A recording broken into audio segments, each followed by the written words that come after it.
Ingliz tilida fikrni to'liq gap bilan ifodalashning eng tezkor hamda oddiy yo'li bu to be fe'lidir. Chunki u hech qanday fe'llarsiz ham sizga shaxs yoki narsani to'liq tasvirlash imkonini beradi.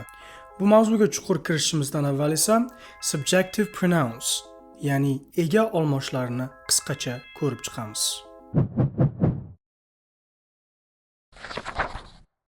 Subjective pronouns, ya'ni ega olmoshlari uchta shaxs hamda ularning birlikdagi va ko'plikdagi shakllariga ajraladi. Birinchi shaxs birlik bu I, men. I am happy, men xursandman. Ikkinchi shaxs birlik esa you, siz, sen. You are special, sen o'zgachasan. Uchinchi shaxs birlikda esa uchta olmosh bor. Bular erkaklar uchun he, u. He likes to play in the park. U xiyobonda o'ynashni yoqtiradi. Ayollar uchun she, u. She loves to read stories. U hikoyalarni o'qishni yaxshi ko'radi. Jonsiz predmet yoki jinsi noma'lum hayvonlar uchun it, u yoki bu. It has a favorite toy. U sevimli o'yinchoqqa ega. Uni sevimli o'yinchog'i bor. Birinchi shaxs ko'plik we, biz, bizlar. We love to learn together. Biz birga o'rganishni yaxshi ko'ramiz. Ikkinchi shaxs ko'plik you, sizlar. You are all my students. Sizlar hammangiz mening talabalarimsiz. Uchinchi shaxs ko'plik they,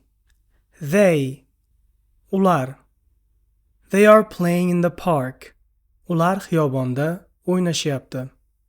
Agar hammasi tushunarli bo'lsa, to be'ni o'rganishga ketdik.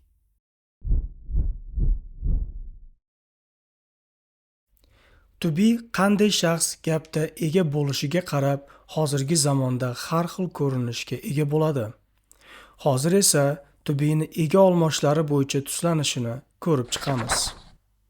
Birinchi shaxs birlik I ga nisbatan am ishlatiladi, ya'ni I am. Ikkinchi shaxs birlik you ga nisbatan esa are ishlatiladi, ya'ni you are.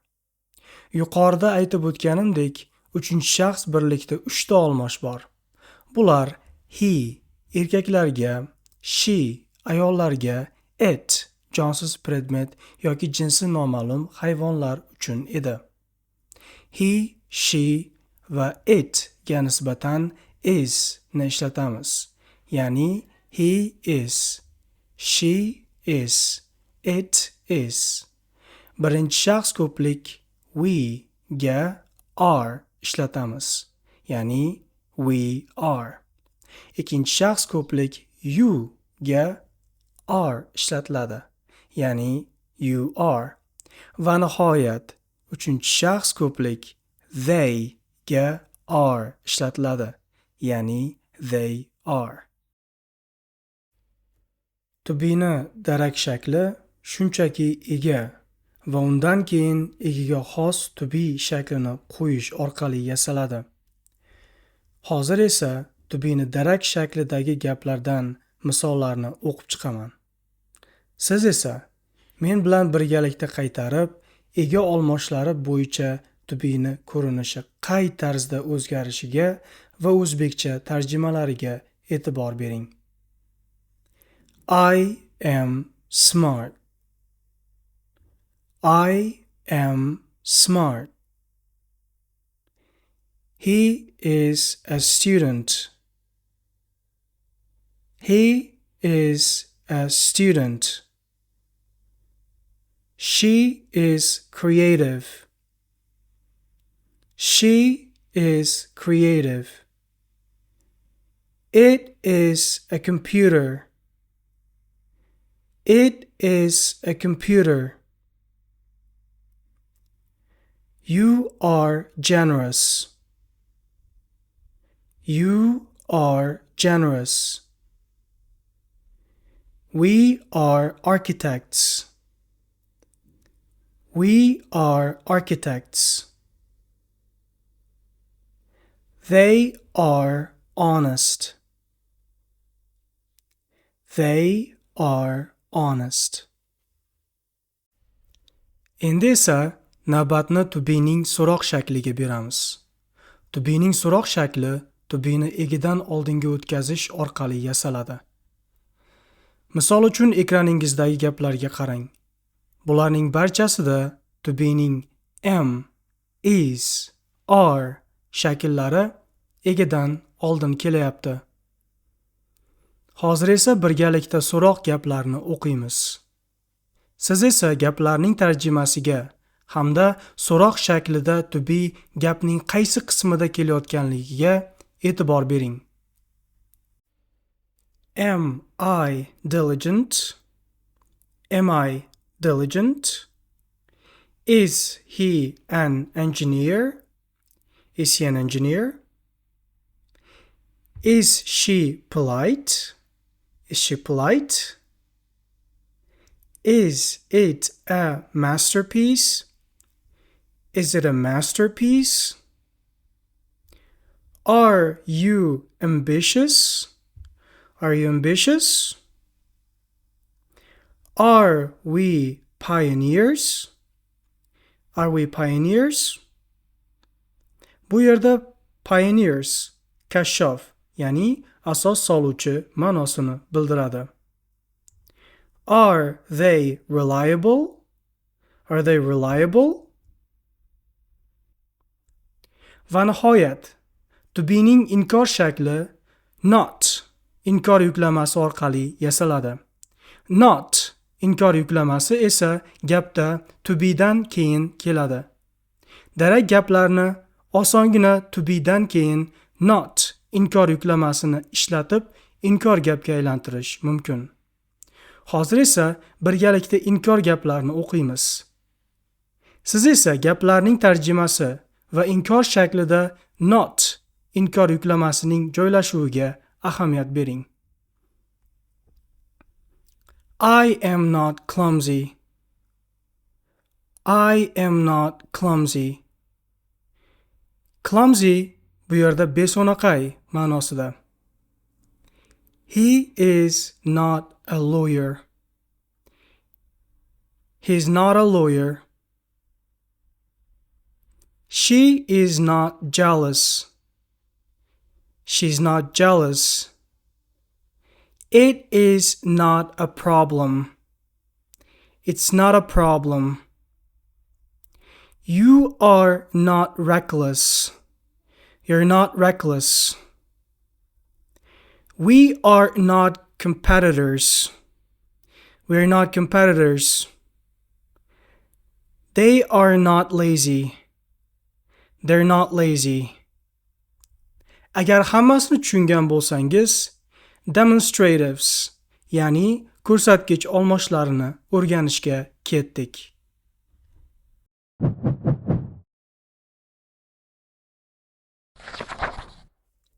Demonstratives, ya'ni ko'rsatkich olmoshlarini ikkita turi va ularning mos ravishda birlikdagi va ko'plikdagi shakllari bor. Hozir esa yaqindagi narsalarni ko'rsatish uchun ishlatiladigan ko'rsatkich olmoshimizni birlik hamda ko'plik shakllari misolida ko'rib chiqamiz. This mana bu ma'nosini anglatib, yaqindagi bitta narsani ko'rsatish uchun ishlatiladi. Misol uchun, this apple is red. Mana bu olma qizil. This bilan to be'ning is shakli ishlatilganligiga ahamiyat bering. These mana bular ma'nosini anglatib, yaqindagi narsalarni ko'rsatish uchun ishlatiladi. Misol uchun, these apples are green. Mana bu olmalar ko'k. These bilan to be'ni are shakli kelganligiga e'tibor bering.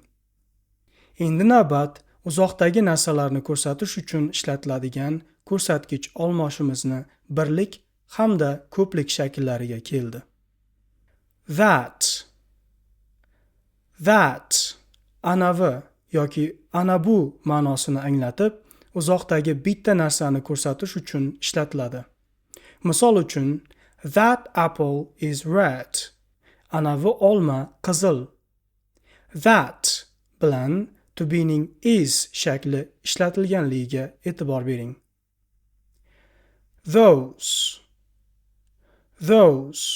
anavilar yoki ana bular ma'nosini anglatib, uzoqdagi narsalarni ko'rsatish uchun ishlatiladi.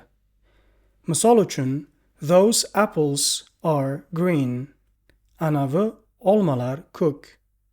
Those bilan to be ning are shakli ishlatilganligiga e'tibor bering. Endi esa to be ga asoslangan savollarga namunalar yordamida qanday ijobiy yoki rad javob berishni o'rganamiz. Am I ready? Tayyormanmi? Yes, you are. Ha. No, you're not. Yo'q. Are you a student? Talabamisiz? Yes, I am. Ha. No, I'm not. Yo'q. Is he a doctor? U vrachmi? Yes, he is. Ha. No, he is not. Yo'q. Is she at home? U uydami? Yes, she is. Ha. No, she is not. Yo'q. Is it cold? Sovuqmi? Yes, it is. Ha. No, it's not. Yo'q. Are we friends? Biz do'stmizmi? Yes, we are. Ha. No, we are not. Yo'q. Are they here? Ular shu yerdami? Yes, they are. Ha. No, they are not. Yo'q. Va nihoyat, amaliy mashg'ulotga yetib keldik. Ushbu qismda siz hozirgacha o'rganganlaringizdan foydalanib, savollar va javoblarni tuzasiz hamda what so'roq olmoshi bilan tanishasiz. Hozir esa men ekraningizni chap tarafida berilgan so'zlarni navbat bilan o'qib chiqaman. Siz esa ularning talaffuzi hamda tarjimasiga ahamiyat bering. Agar tayyor bo'lsangiz, ketdik. Book, pen, pencil,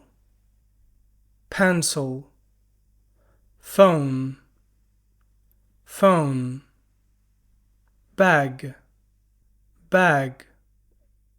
chair, table, key, door, window, cup, apple, orange, egg,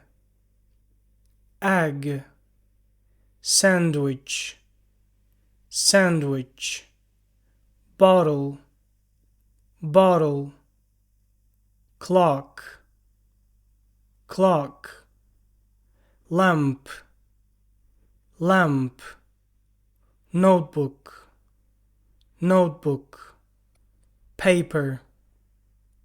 paper, desk,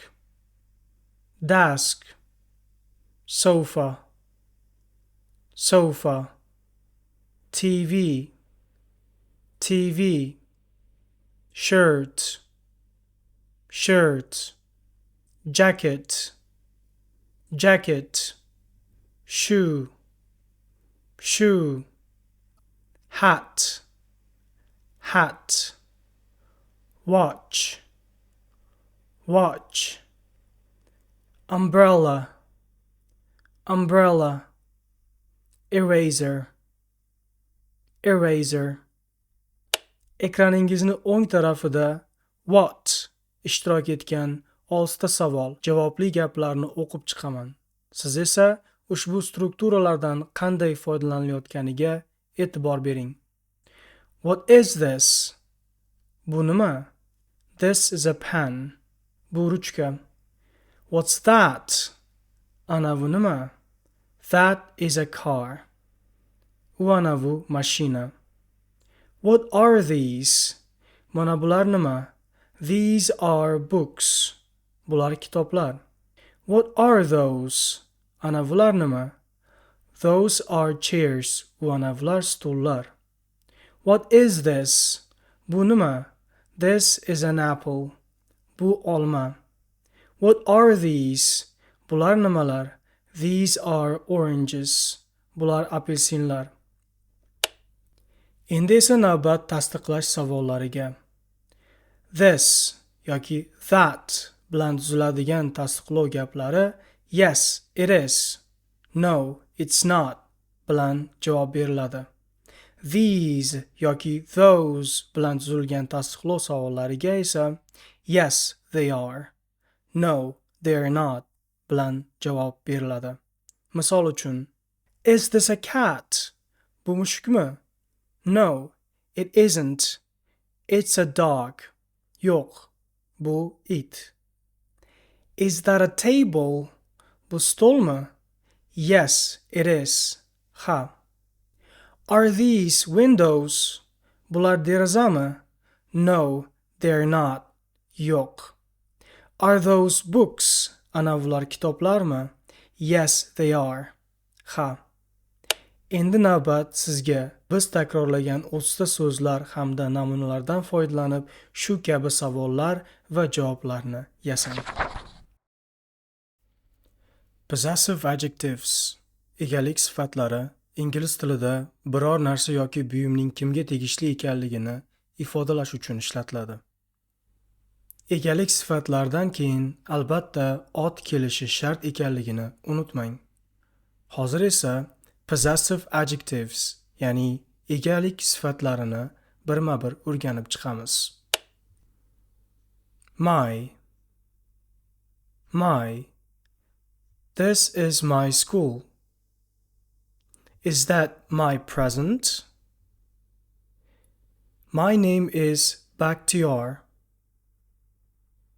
Your. Your accent is natural. Is that your car? Your life is extraordinary. His. His uncle is my boss. This is not his fault. His marriage is beautiful. Her. Her eyes are so pretty. That man is her brother. Her father is a famous actor. It's.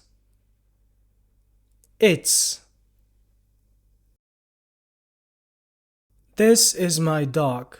Its breed is bulldog. Its color is red. Its volume is big. Our.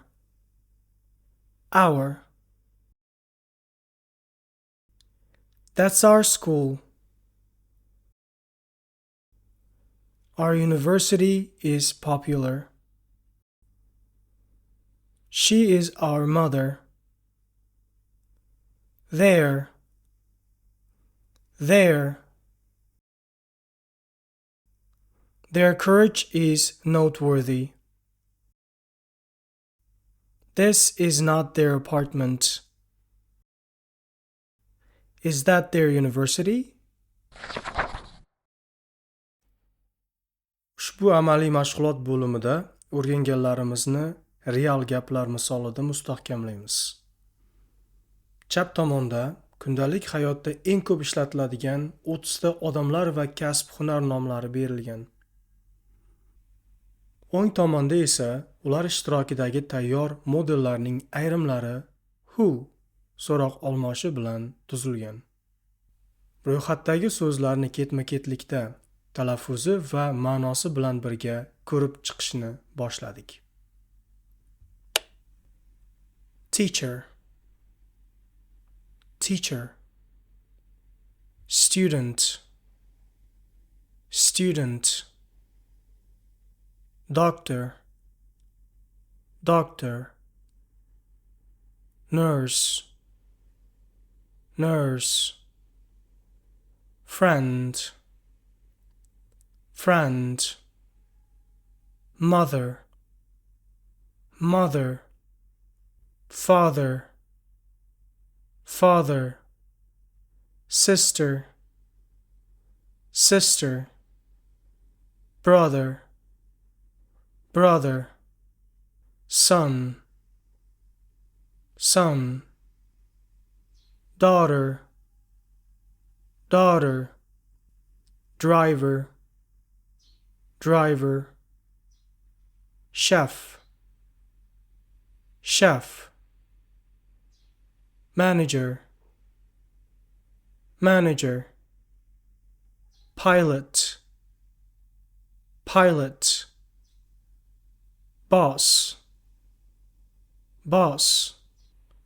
Neighbor, neighbor. Teammate, teammate. Cousin, cousin. Amakivachcha degani grandma, grandma. Grandpa, grandpa. Child, child. Baby, baby. Actor, actor. Artist, artist. Engineer, engineer. Lawyer, lawyer. Singer, singer. Worker, worker. Guest, guest. O'ng tomondagi kartada who so'rog'i va egalik sifatlarini jonli nutqdagi kombinatsiyasi ko'rsatilgan. Bu yerda asosiy e'tibor gap ichida so'zlar qanday ketma-ketlikda bog'lanayotganiga qaratiladi. Yaqin va uzoqdagi shaxslarga nisbatan savol berish hamda ularga javob qaytarish tizimi quyidagicha shakllanadi. Who is this? Bu kim? This is my teacher. Bu mening o'qituvchim. Who is that? Anavi kim? That's her brother. U uni akasi. Who is he? U kim? He's our doctor. U bizning shifokorimiz. Who is she? U kim? She's their daughter. U ularning qiz farzandi. Is that our teacher? Anavi bizning o'qituvchimizmi? Yes, she is. Ha. Is this your friend? Bu sening do'stingmi? No, he's my cousin. Yo'q, u mening amakivachcham. Who are they? Ular kimlar? They're our students. Ular bizning talabalarimiz. Is he your father? U sening otangmi? Yes, he is. Ha. Is she her sister? U uning singlisimi? No, she's her friend. Yo'q, u uning do'sti. Who is that man? Anavi kishi kim? That's our driver. Anavi bizning haydovchimiz. Endi ushbu konstruksiyani mustahkamlash uchun darsning amaliy qismiga o'tamiz. Chap tomondagi jadvaldan istalgan 5 ta kasb yoki odam nomini tanlang va o'ng tomondagi modellar asosida o'z variantlaringizni mustaqil ravishda yozib chiqing. Tuzgan gaplaringizni ovoz chiqarib o'qish orqali talaffuzni ham mashq qilishni unutmang. Barcha so'zlarni yodlab oling. Tayyor bo'lsangiz, keyingi tarkibiy qismga o'tamiz.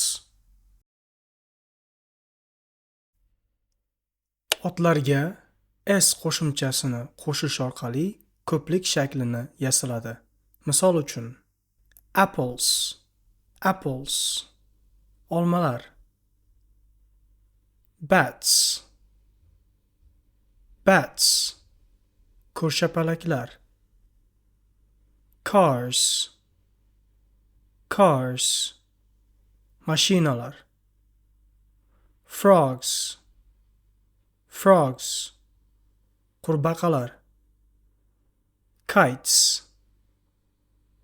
kites, varraklar. Agar otlar s, ch, sh, x yoki z harflari bilan tugasa, es qo'shimchasini qo'shamiz. Misol uchun, buses, buses, avtobuslar. Matches, matches, musobaqalar. Wishes, wishes, tilaklar. Foxes, foxes, tulkilar. Quizzes, quizzes, boshqotirmalar. Agar otlar f yoki f bilan tugasa, f yoki f ni o'chirib tashlab, s qo'shimchasini qo'shish orqali ko'plikni yasaymiz. Misol uchun, calves, calves, buzoqlar. Wolves, wolves, bo'rilar. Knives, knives, pichoqlar. Leaves, leaves, barglar. Lives, lives, hayotlar. Agar otlarimiz unli plus y harfi bilan tugasa, s qo'shimchasini qo'shamiz. Misol uchun, boys, boys, bolalar. Keys, keys, kalitlar. Days, days, kunlar. Toys, toys, o'yinchoqlar. Monkeys, monkeys, maymunlar. Agar otlar undosh plus y harfi bilan tugasa, y harfini o'chiramiz va o'rniga ies qo'shimchasini qo'shamiz. Misol uchun, babies, babies, chaqaloqlar. Stories, stories, hikoyalar. Ladies, ladies, xonimlar. Parties, parties, bazmlar. Countries, countries, mamlakatlar. Ayrim otlar hech qanday qonunga bo'ysunmaydi. Shuning uchun bu so'zlarning ko'plik shakllarini yodlash kerak. Misol uchun, man, man, erkaklar.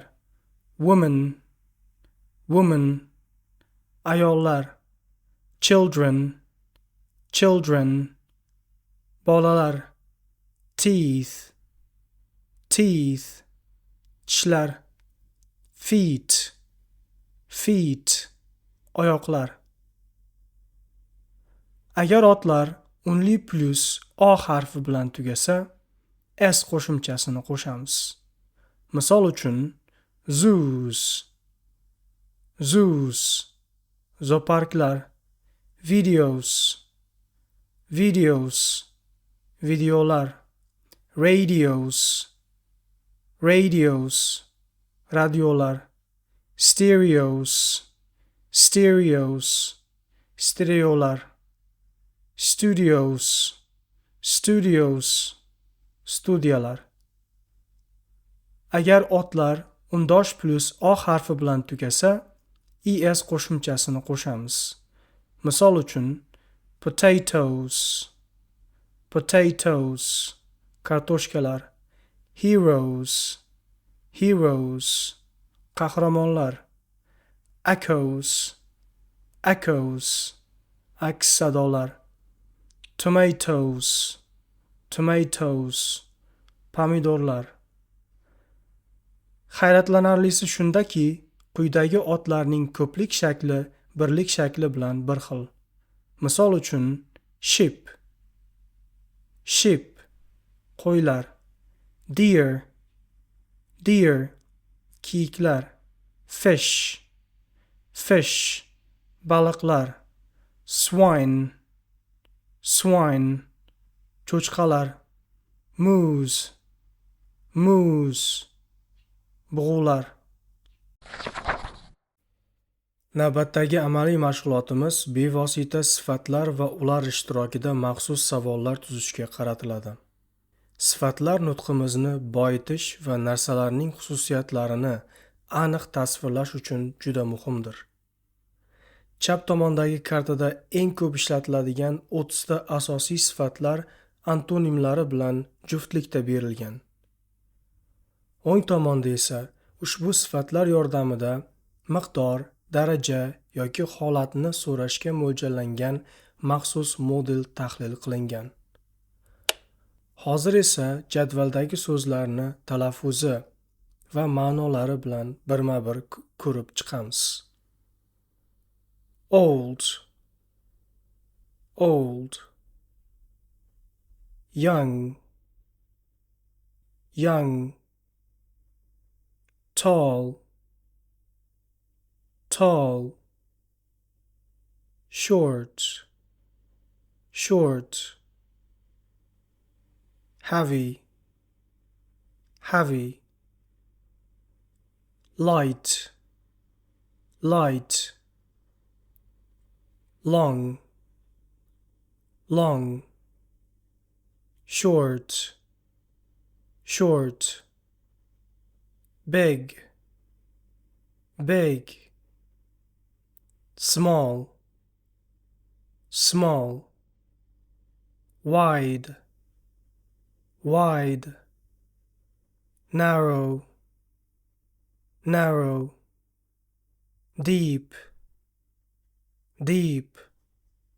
Shallow, shallow. Hot, hot. Cold, cold. Expensive, expensive. Cheap, cheap. Fast, fast. Slow, slow.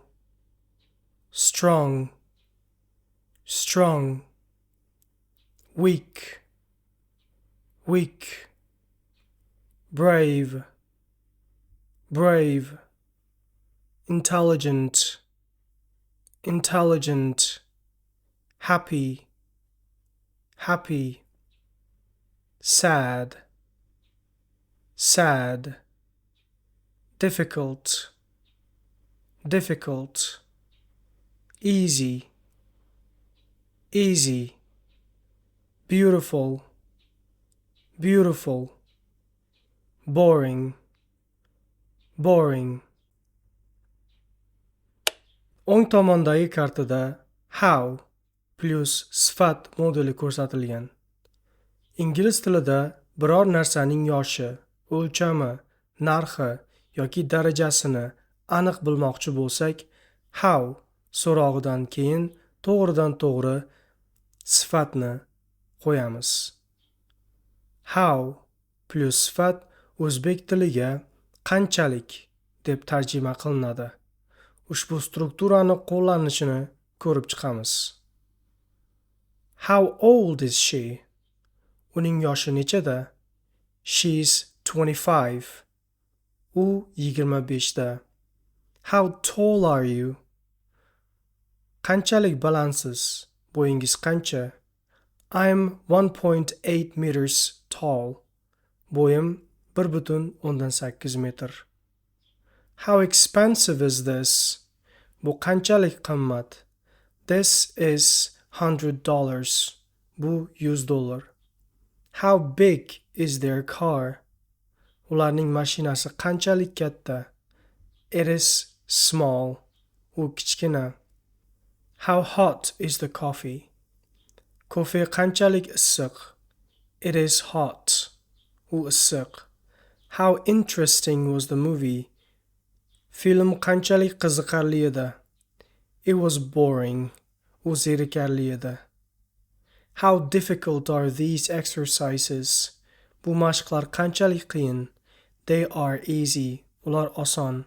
How happy is that cat? Ana u mushuk qanchalik xursand? It is happy. U xursand. How beautiful is that building? Ana u bino qanchalik chiroyli? It is very beautiful. U juda chiroyli. How long is this rope? Bu arqon qanchalik uzun? It is very short. U juda qisqa.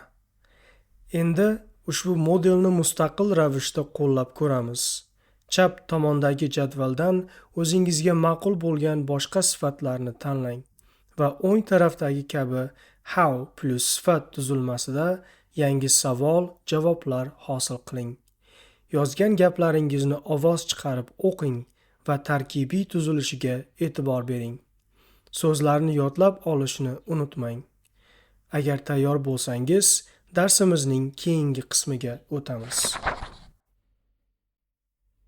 Endi esa possessive pronouns, ya'ni egalik olmoshlarini o'rganamiz. Egalik olmoshlarining egalik sifatlaridan farqli jihati shundaki, egalik olmoshlaridan keyin hech qanday ot kelmaydi, lekin egalik sifatlaridan keyin ot kelishi shart. Agar tayyor bo'lsangiz, egalik olmoshlarini shaxslar aro turlarini birma-bir ko'rib chiqamiz. Mine. Mine. That house is mine. These books are mine. This bike is mine. Yours. Yours. Is that car yours? These books are not yours. This is not yours. His. His. Is that bike his? That laptop is not his. This pen is his. Hers. Hers. Is that dress hers? That bag is not hers. This jacket is hers. Ours. Ours. That school is ours. This house is not ours. This TV is ours. Theirs. Theirs. That school is theirs. This house is not theirs. This TV is theirs. Agar hammasi tushunarli bo'lsa, sanaladigan hamda sanalmaydigan otlar haqida o'rganishga ketdik.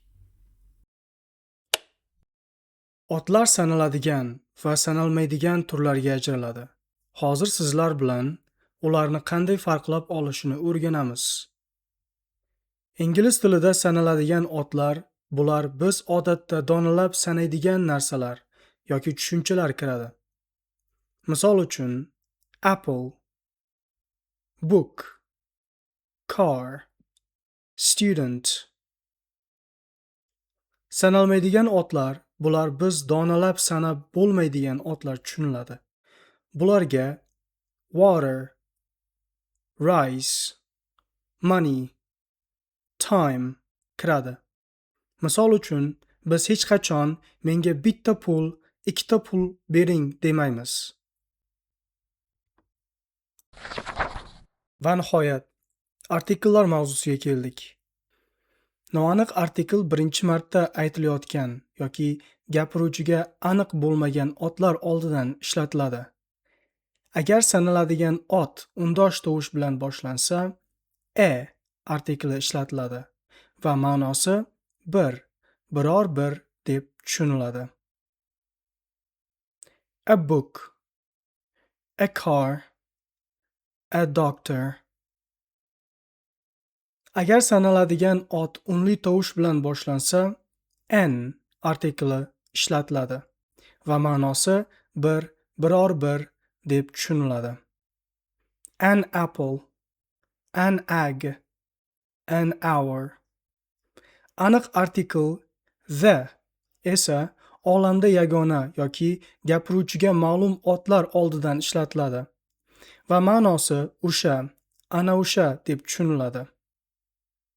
Ot qanday tovush bilan boshlanishidan qat'iy nazar the artikli ishlatiladi. The sun, the book, the earth. Hozir esa artikllarning qisqacha qiziqarli tarixi bilan tanishamiz. Eski ingliz tilida an bir ma'nosini anglatgan va an shaklida noaniq artikl sifatida hamda one shaklida sanoq so'zi birga aylangan. Shuning uchun an o'zida biror bir, bitta ma'nolarini yashirin ravishda saqlab qolgan. Eski ingliz tilida fat o'sha ma'nosini anglatib, asrlar davomida the shaklida aniq artikl sifatida hamda that, these, those ko'rsatkich olmoshlari ko'rinishda o'zgargan. Shuning uchun the artikli o'zida ana shu, o'sha ma'nolarini yashirin ravishda saqlab qolgan. Agar tayyor bo'lsangiz, miqdor ko'rsatkichlarini o'rganishga ketdik. Ingliz tilida qaysi miqdor ko'rsatkichlarini sanaladigan va qaysi miqdor ko'rsatkichlarini sanalmaydigan otlarga ishlatsa bo'lishini bilish juda ham muhim.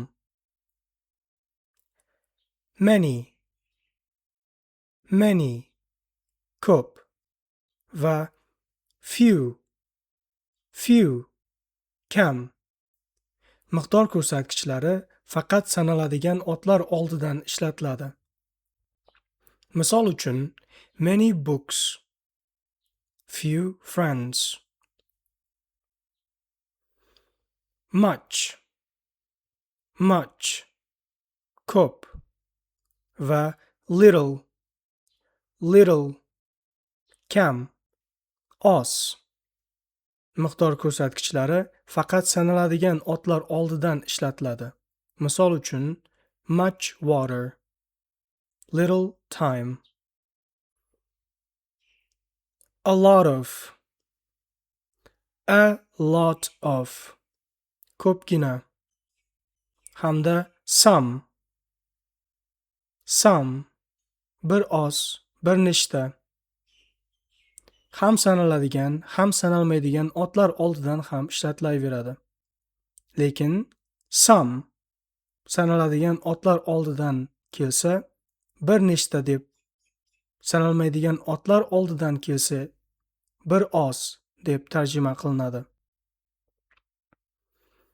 Agar tushunarli bo'lsa, sifatlar bilan predloglar ustida amaliy mashg'ulotimizni boshlaymiz. Sifatlar plus predlog ko'rinishidagi o'rindoshlarni o'rganish ingliz tilida fikringizni ravon ifoda etishga yuqori ahamiyat kasb etadi. Hozir esa siz bilan shunday o'rindoshlarni birma-bir ko'rib chiqamiz. Siz esa ularning tuzilishi, tarjimasi hamda talaffuziga e'tibor bering. Angry about, anxious about,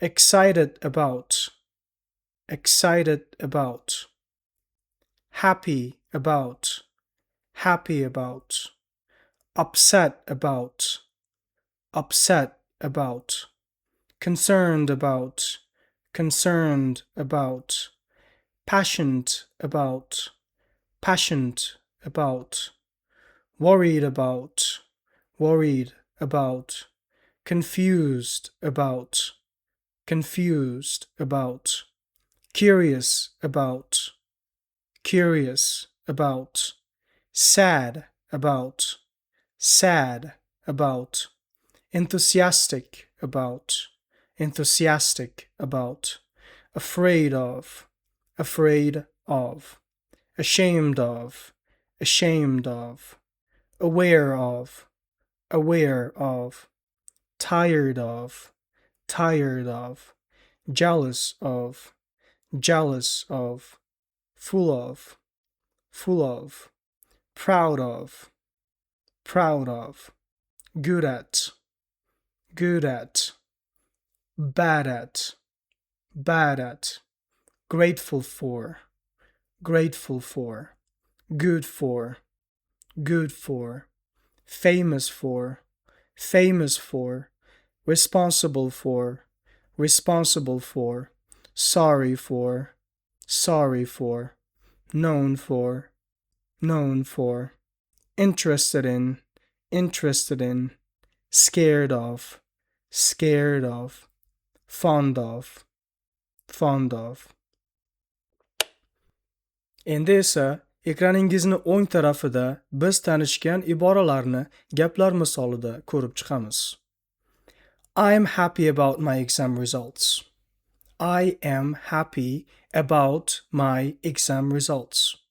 Men imtihon natijalarimdan xursandman. She is angry about this situation. She's angry about this situation. U bu vaziyatdan jahli chiqdi. U bu vaziyatdan g'azabda. He is worried about his grandfather. He's worried about his grandfather. U bobosidan xavotirda. U bobosi haqida qayg'uryapti. They are excited about their new car. They are excited about their new car. Ular yangi mashinalardan juda hayajonda. Ya'ni, o'sha mashinani intiqib kutishayotganini bildiradi. This green food is good for your health. This green food is good for your health. Bu ko'katli taom sog'lig'ingizga foydali. That teacher is famous for his English book. That teacher is famous for his English book. U o'qituvchi o'zining ingliz tili kitobi bilan mashhur. We are interested in history and art. We are interested in history and art. Biz tarix va san'atga qiziqamiz. You are responsible for this classroom. You are responsible for this classroom. Bu xonaga siz mas'ulsiz. Bu sinf uchun siz javobgarsiz. She is afraid of big dogs and cats. She is afraid of big dogs and cats. U katta it va mushuklardan qo'rqadi. This room is full of young students. This room is full of young students. Bu xona yosh talabalar bilan to'la. He is very good at mathematics and chess. He is very good at mathematics and chess. Uning matematika va shaxmatga qobiliyati juda yaxshi. U matematika va shaxmatda juda kuchli. I am sorry for my mistake. I'm sorry for my mistake. Xatoyim uchun uzr so'rayman. Xatoyimdan afsusdaman. These children are tired of this long game. These children are tired of this long game. Bu bolalar bu uzoq o'yindan charchashdi. Bu uzoq o'yin bolalarning joniga tegdi. Our mother is grateful for your help. Our mother is grateful for your help. Onamiz sizning yordamingizdan minnatdor. That old man is known for his music. That old man is known for his music. U qariya o'zining musiqasi bilan tanilgan. Endi navbat sizga ushbu iboralardan Namunalarga qarab gaplar tuzing. Ularni o'qing va predlogli iboralarni barchasini ishlatib ko'rishni unutmang. Endi esa narsalarni borligini ko'rsatishda ishlatiladigan birikmani o'rganamiz. Bu esa there is, there are. Ularning ma'nosi bor degani. There is dan keyin birlik otlar yoki sanalmaydigan otlarni ishlatamiz. Misol uchun, there is a laptop on the desk. There are dan keyin ko'plik otlar ishlatiladi. Misol uchun, there are 2 laptops on the desk.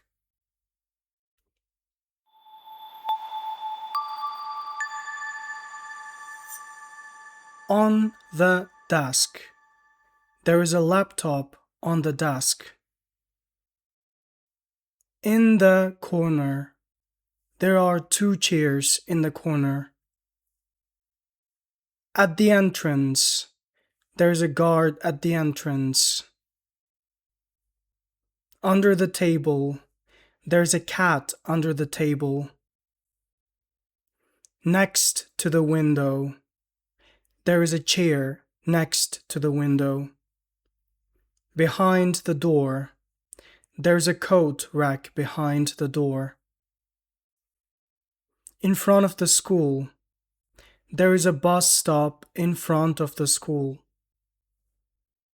Near the park. There is a cafe near the park. Beside the bed. There is a night lamp beside the bed. About the sofa. There is a painting about the sofa. Inside the box. There are some books inside the box. Outside the house. There is a garden outside the house. Between the 2 trees. There is a bench between the 2 trees. Across from the library. There is a bank across from the library. Around the school. There are trees around the school. On the wall. There is a clock on the wall.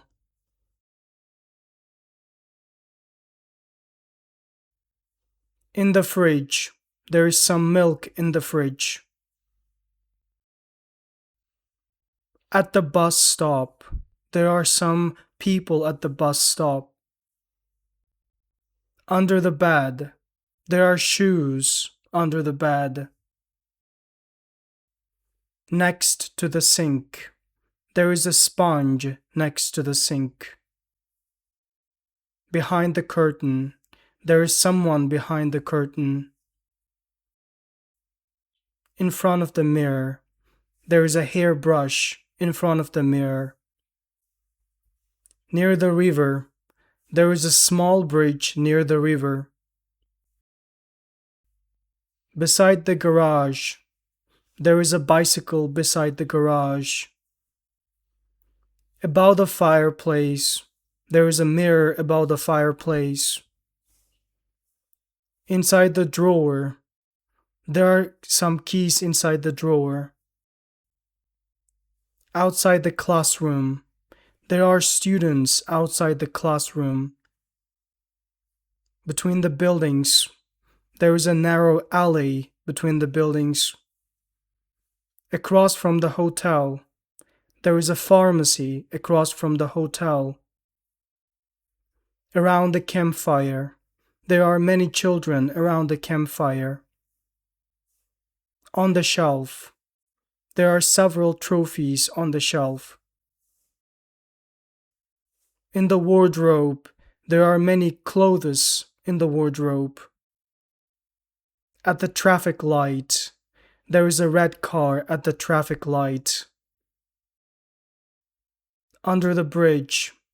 There is a small boat under the bridge. Next to the stove. There is a kettle next to the stove. Behind the counter.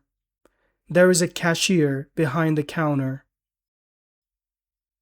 In front of the TV. There is a coffee table in front of the TV. Near the airport. There are a few hotels near the airport. Beside the main road. There is a gas station beside the main road. Above the clouds. There is an airplane above the clouds. Inside the wallet. There is some cash inside the wallet. Outside the office. There is a delivery man outside the office. Between the pages.